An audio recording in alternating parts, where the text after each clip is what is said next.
Mis hermanos, Dios los bendiga. Les habla un día más Teo Hernández para compartirles la historia de San Gregorio Barbarigo, obispo del año 1697.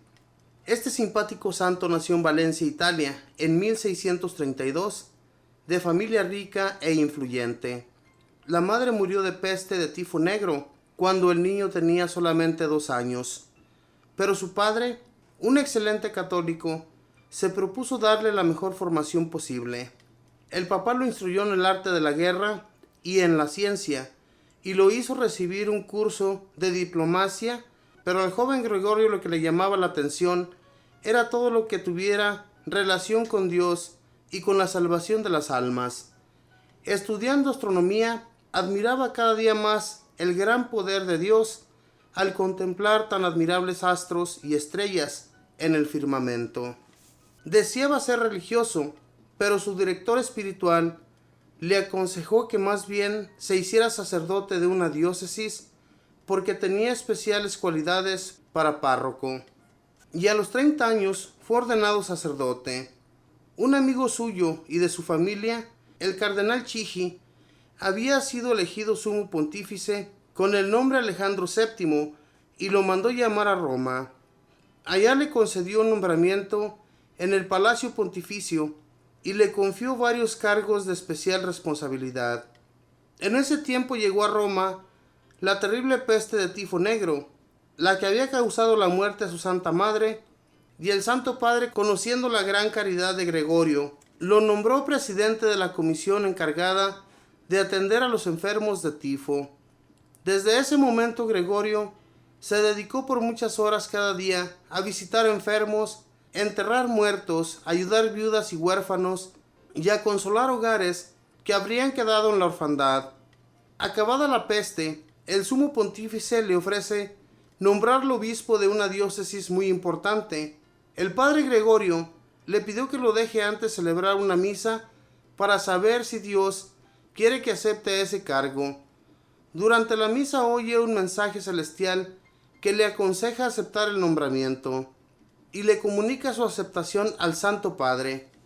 Llega a Bérgamo como un sencillo caminante y a los que proponen hacerle una gran fiesta de recibimiento les dice que eso que se iba a gastar en fiestas hay que emplearlo en ayudar a los pobres.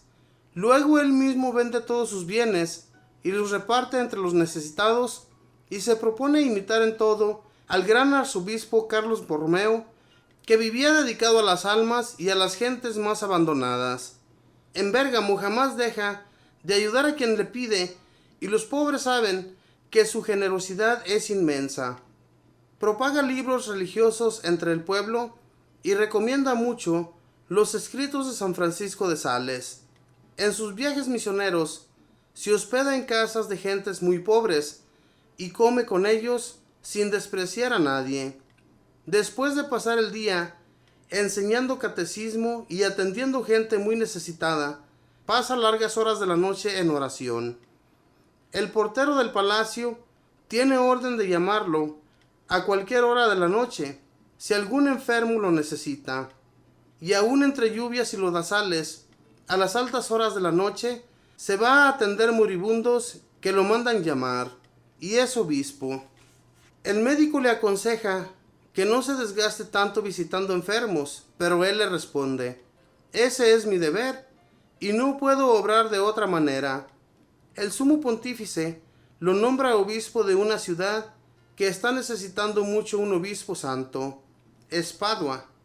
Los habitantes de Bérgamo decían: los de Milán tuvieron un obispo santo, que fue San Carlos Borromeo. Nosotros también tuvimos un obispo muy santo, a Gregorio. Qué gran lástima que se lo lleven de aquí. En Padua se encuentra con que los muchachos no saben el catecismo y los mayores no van a misa los domingos. Se dedica él a organizar personalmente las clases de catecismo y a invitar a todos a la Santa Misa. Recorrió personalmente las 320 parroquias de la diócesis. Organizó a los párrocos y formó gran número de catequistas. Aún a las regiones más difíciles de llegar, las visitó con grandes sacrificios y peligros. En pocos años la diócesis de Padua era otra totalmente distinta. La había transformado su santo obispo. El nuevo pontífice Inocencio XI nombró cardenal a Monseñor Gregorio Barbarigo como premio a sus incansables labores apostólicas. Él siguió trabajando como si fuera un sencillo sacerdote.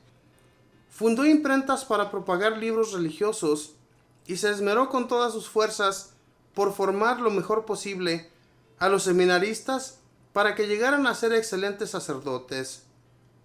Todos estaban de acuerdo en que su conducta era ejemplar en todos los aspectos y que su generosidad con los pobres era no solo generosa, sino casi exagerada. La gente decía: Monseñor es misericordioso con todos. Con el único con el cual es severo es consigo mismo. Su seminario llegó a tener fama de ser uno de los mejores de Europa y su imprenta divulgó por todas partes las publicaciones religiosas. Él andaba repitiendo: para el cuerpo basta poco alimento y ordinario, pero para el alma son necesarias muchas lecturas y que sean bien espirituales. San Gregorio murió santamente en junio del año 1697. Dios nos mande muchos Gregorios más, así de santos y generosos. Quien generosamente da, generosamente recibe. Proverbios 11:25. Es muy difícil, hermanos, que una persona rica se desprenda de todos sus bienes.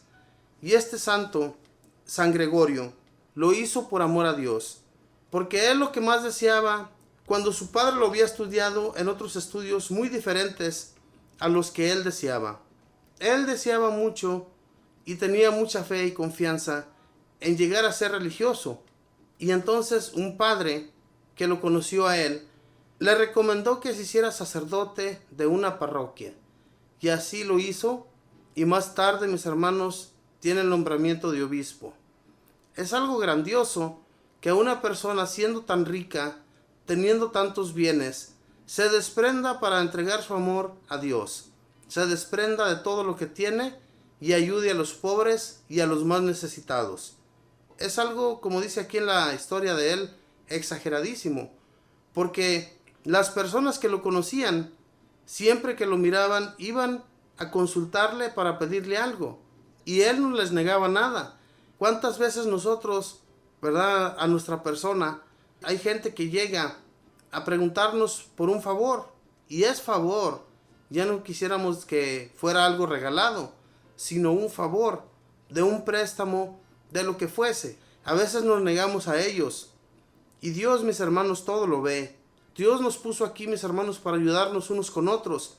Y por eso es que estos hombres, hermanos, llegaron a la santidad. Llegaron estos hombres a ser tan santos, que su deseo que ellos tenían siempre era ayudar a las gentes, y siempre que iban a hacer algo, hacían una oración, y por mucho tiempo, no como nosotros de 5 minutos y ya estuvo. Ellos no. Ellos duraban horas y horas hincados de rodillas, a veces ante el Santísimo, a veces allí en su cuartito, en un lugar donde ellos no tuvieran ruidos ni nada. Eso era lo que ellos hacían, y por eso Dios les escuchaba y les atendía rápidamente, porque Dios sabe que las personas que lo están pidiendo de todo corazón realmente necesitan la ayuda, y por eso Dios siempre les ayudó en todas las necesidades a estos santos, porque continuamente estaban hablando, estaban en contacto con Él.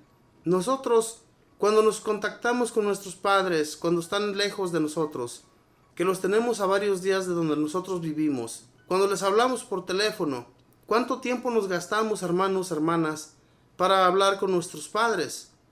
En realidad, a veces duramos muchísimo tiempo. Y Dios, siendo el dueño de todo, ¿por qué no duramos más tiempo con Él también, como lo hacemos con nuestros padres de aquí, de este mundo?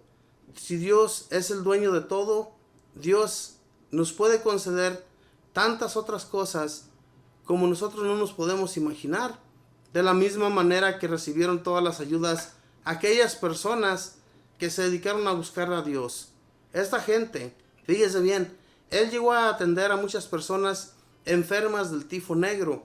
Era una enfermedad contagiosa, y como cuenta aquí su biografía, cuenta que su madre murió de esa enfermedad. Y él, pues yo pienso que sí, a las primeras tuvo miedo, como muchos de nosotros tuviéramos miedo también ir a atender a personas contagiosas, que tuvieran un contagio. Sin embargo, él lo hacía. Y en aquel tiempo, mis hermanos, existían tantas enfermedades al igual que hoy en la actualidad. Y en aquel tiempo estaba mucho peor la cosa, porque en esos días no había enfermerías, no había medicinas como las que hay hoy en la actualidad. En aquel tiempo era mucho más difícil para las personas aliviarse de una enfermedad. Sin embargo, Dios, mis hermanos, provee todo y provee a las personas para que les den cuidado a esos enfermos. Ojalá y mis hermanos seamos también nosotros caritativos con las personas y ayudemos en medio de sus enfermedades. Que Dios les bendiga, que pasen un feliz día en compañía de sus familiares. Bendiciones.